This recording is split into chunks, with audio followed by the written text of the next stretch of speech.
What's going on, guys? Welcome to another video. Hopefully you've watched the previous two videos, and we're just going to get straight into it. Today we're going to be looking at swing highs and swing lows. Previous video I said to go in your charts and recognize relative equal highs. For example, these highs here, let me just show you. These would be considered relative equal highs. We've got relative equal highs over even these three highs here, relative equal highs. Relative equal highs here as well. Ooh, it'll be like along there, and you can see our price comes and takes that. Relative equal highs here. See our price comes and takes that. So that was previous video, and today we're going to be looking at swing highs and swing lows. Now we're going to be looking at significant swing highs and swing lows, not just any swing highs and swing lows, because every candle has a swing high and a swing low technically. When we look at this chart, we need to be able to identify where are the swing highs and swing lows. So I'm going to be just literally doing what I was doing with relative equal highs, but this time we're going to be looking at swing highs and swing lows. For example, this would be a significant swing high here, so we can mark out that. In fact, let me use this. And above swing highs and swing lows resides buy side liquidity, and above swing highs resides buy side liquidity, and below swing lows resides sell side liquidity. So that's one thing we need to take into account. So anytime you see a swing high, you want to just mark it out. Here's another swing high, or you could argue that they're relatively equal highs because they're here and here. We've also got this swing high, which is literally just got created today. See if we can see any more. Here would be a significant swing high. And why are they significant? Well, we know that this significant swing high is because they're taking out liquidity above these relative equal highs here. We can see that this swing high took out liquidity above this swing high here. And we know that this swing high is significant because it took out liquidity above this swing high here. So significant swing highs are highs that are usually grabbing some form of liquidity. So this swing high, this will be a significant swing high as well. And you'll notice that these are the swing highs that don't get attacked on the sell side. But when we're looking on the buy side of the curve, and I'll show you what I mean by that. If we were to say be bullish now and we were to start moving higher, price would be looking to take out the swing highs here, to take out the swing highs here, take out the swing highs here, and to take out the swing high here, because these are all significant because they've already taken out some form of swing high previously. And it is very confusing, and you might not get it right the first time, but you just need to be able to identify them the same way you need to be able to identify relative equal highs and relative equal lows. But yeah, once you start seeing swing highs get taken, you'll notice how price starts to draw up to the next level and the next swing high, depending if there's a reversal or not, or whether it's just a false flag or not. So those are all the swing highs, or relatively swing highs, that I wanted to bring our attention to. Let's look at swing lows, and we'll look at how price draws down to significant swing lows. So along here, where can we see some significant swing lows? We have one here, we have one here, we have one here. So let's just get those marked out now.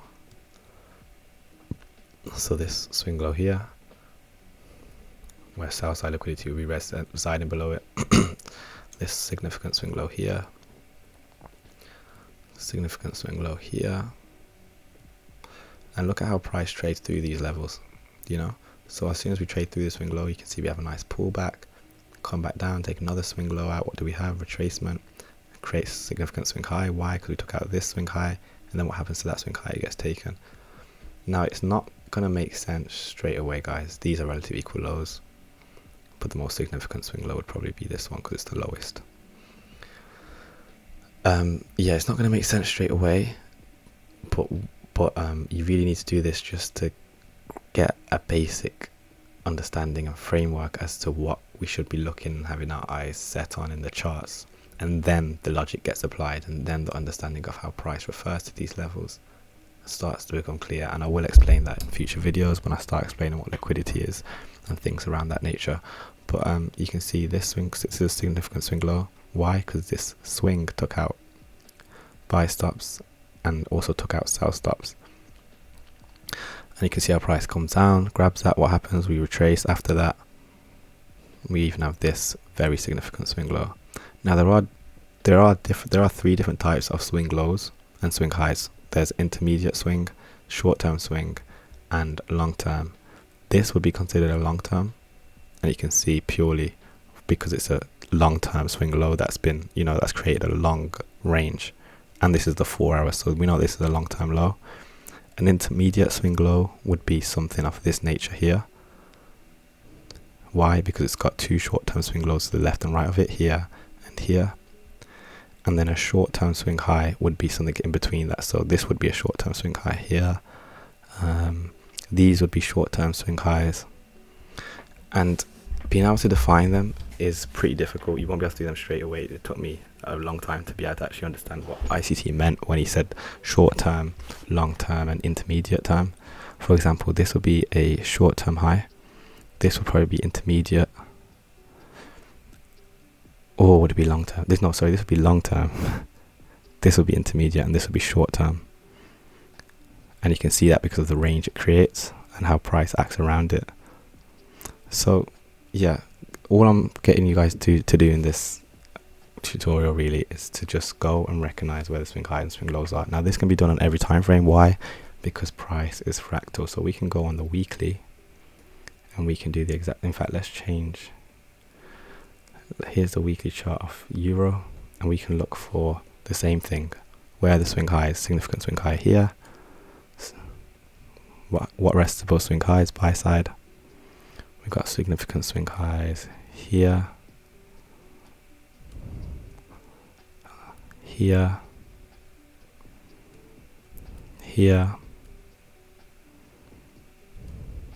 here. So this is all you need to do in your charts. Why? And you're probably thinking, okay, why did I choose this swing high and not this swing high? Because this swing high has two short-term swing highs to the left and right of it. Where? Here. Let's just get the circle up. And we have another one here. So these are two short-term swing highs, and then we have this swing high, which makes it a significant swing high. And you can see our price wants to draw to these levels.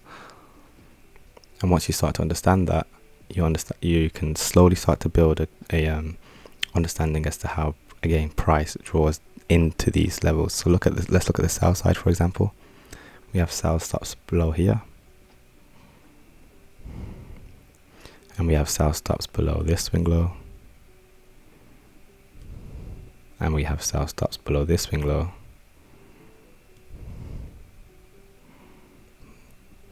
And then where would the next level be for sell stops? Probably down here in terms of significant swing lows. Why? It's short-term swing low here, short-term swing low here. This is the sell stop.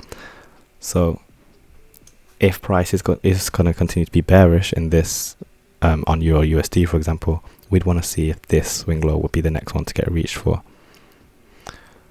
So yeah, those are what swing highs and swing lows are, but you really need to go in your charts, understand what they are, be able to identify them the same way you can identify relative equal highs and lows, because these are the levels that price draws to. And I'm telling you, the secret, or not secret, but the way to understand the charts the best is by knowing where the drawn liquidity is. And in order to know where the drawn liquidity is, you need to know where liquidity resides, and that's above relative equal highs and relative equal lows, and above significant swing highs and significant swing lows.